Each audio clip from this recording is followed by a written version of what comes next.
Yung before, interest lang siya, yung forest schooling. And ngayon, part na siya ng lifestyle namin.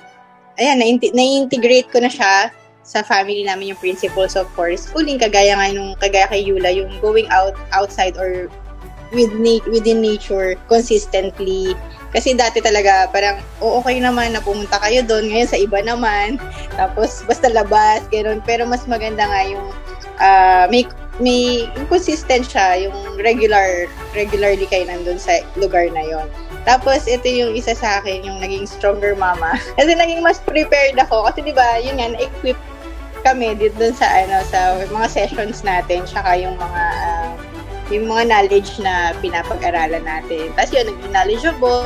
Minsan kasi, pag ang dami mong binabasa, hindi mo na alam kung ano yung tama doon.